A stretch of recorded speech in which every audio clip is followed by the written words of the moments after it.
it recording and go from there. Hey, you guys, welcome back again for another 2022 speaker introduction. I am very excited to have Scott LaPierre with us. Scott is going to be joining us both in Round Rock, Texas, and in Pigeon Forge, Tennessee. And this will be his first time speaking for us, I believe, isn't it, Scott? That's correct, yes. Well, we are so glad that you're coming. Scott is a pastor. He is a large family homeschooling dad. He has an awful lot to share. So, Scott, why don't you tell us a little bit about who you are, where you're coming from, what your ministry is, but then also give us a little teaser of what we can expect during your sessions this year. Okay, great, Leslie. Well, thanks for this opportunity to do so, because I am really excited about being in Texas and Tennessee with you guys. So my wife and I, we've been in Washington, Southwest Washington. I'm the pastor of Woodland Christian Church since 2010, and I do some speaking and authoring. And basically, I feel like God's called me as a pastor to equip the saints for the work of the ministry. And so that's what, I labor each week over sermons that I prepare, and many of the sermons now are going into books and into speaking engagements like this one. And so the title of my ministry is Living God's Way. And so I'm just thrilled to have opportunities to help people live according to God's word, apply the Bible to their lives. And so you guys have graciously invited me to share about marriage, parenting, and finances. So three of the most practical areas of the Christian life. I have books on these. I have preached on these, taught on these, but hundreds or perhaps thousands of hours into studying these topics. We have 9 children ourselves. Our oldest is 14 and our youngest was born in September. And so we're right in the middle of it. And I'm thankful to be able to share with other Christians who are also in the trenches going through these things, the things that God has shared with me through his word, allowed me to share with my church, and allowed me to share at homeschool conferences. And yeah, so I'm thrilled to be coming to teach them diligently. We're part of some other homeschool conferences, but I love what you and David are doing. I just think it's fantastic. And we feel really privileged to come alongside you guys in this small way and get to see the people who are attending the conferences, come visit us at the booth. My wife and I, and the kids that I'll have with me, we love nothing more than interacting with people, being able to pray with people, hear about your lives and what's going on with you. We like meeting people and other Christian families. And so, yeah, we're very excited about this. So thank you, Leslie. Well, you're welcome. We're thrilled that you're coming. You kind of alluded to this, but one of the real benefits of getting together at a conference or whatever is that all the information that's thrown out in a session, which is always good. There's always so much.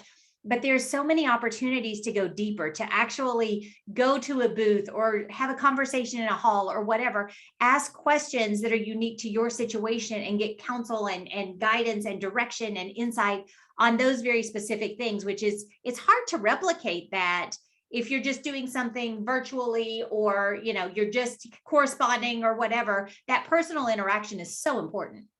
Mm-hmm. So, the online conference is coming out, and I think I've got 3 messages for that. So people that'll consider somewhat as an introduction, and I'm very thankful to take part in that. But nobody, people can listen to that message, but they can't come up and ask me after about something that I said. I finished my sermon yesterday, and I had 4 people come up and ask me, "Hey, when you said this, or can I talk to you about this?"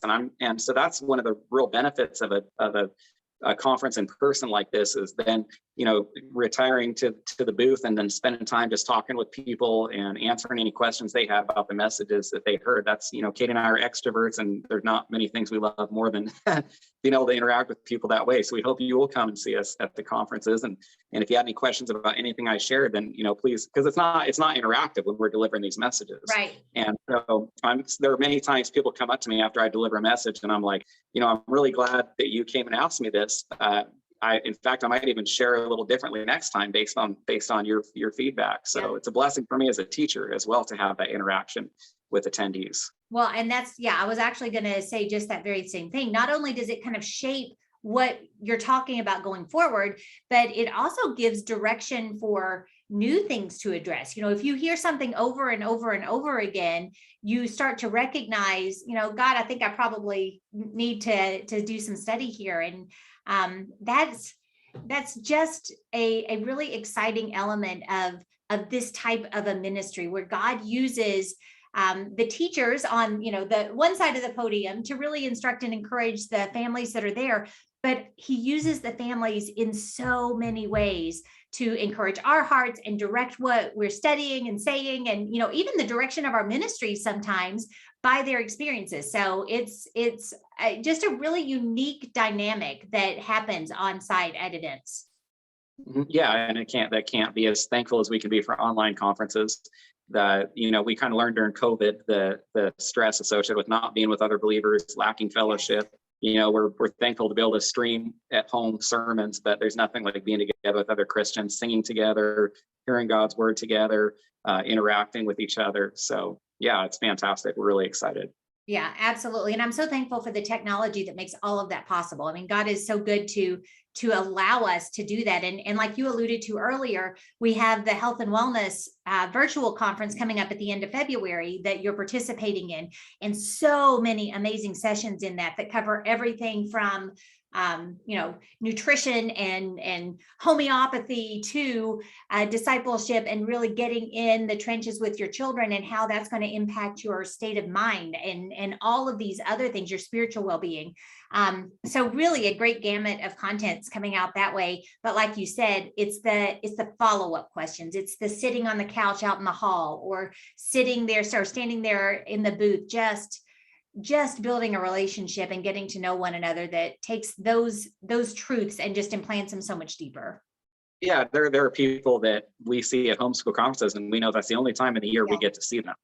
And so we're looking forward to that. We're communicating before the conference. There's Todd Wilson, Israel Wayne, whether it's other speakers or families. I mean, these are people that Israel Wayne preached at our church a few months back, and Brooke, I believe Katie would say, is a good friend of hers. I hope Brooke would say the same about my wife, Katie. These are people that that's one of the other perks of the conference, is just getting to see good friends. And so the other thing is with my messages, you mentioned the online conference. The nice thing about conferences like this, whether online or in person, is there's such a broad selection that if you're whatever it is you're looking to learn about, or you are praying that God would help you grow in this area, more than likely you're going to be able to find some sessions about that. I think mine are pretty practical. I think most people are dealing with marriage, or dealing with finance, or dealing with parenting, and that's kind of what I have in mind, is to help us grow in these areas that are so applicable to all of us, myself included. So yeah, absolutely. And I'll tell you, those of you that are watching this on Facebook or YouTube or Instagram, Scott recorded a podcast with me that went live the 1st of January of 2022. And it was all about family worship time. It was very, very practical about devotions and how to have that within your family. I would really encourage you to go listen to that podcast. People were really, really talking about how helpful it was. So as you're looking for just practical information right now that you can put into play tonight, that podcast will really be helpful for that. So Scott, I'm just really grateful for the fact that the Lord has connected our families and allowed us to minister to others in this way. Can't wait to meet you guys in real life person finally. So that'll be fun in Round Rock. Yeah, I'm looking forward to it. Yeah, thank you very much, Leslie. I appreciate you and David very much, and all you guys do to help families grow in their relationships with Christ. So God bless you guys. Thanks a lot. God bless you too. And to everybody, if you've not gotten your ticket yet, go ahead, register now. Start looking at the schedule. Round Rock schedule is out. Pigeon Forge will be coming soon. We also have another one-day event coming up in Cedarville, March 5th. So if you're in Ohio, Indiana, Kentucky, anywhere that you can kind of swing over to Cedarville, we would love to see you there. But make your plans to join us for an event this year. Get connected, get plugged in, enjoy the fellowship and the equipping that comes when you're with people that are like-minded and walking the same path you are. Have a great rest of your day, and I'll talk to you again very soon. Bye.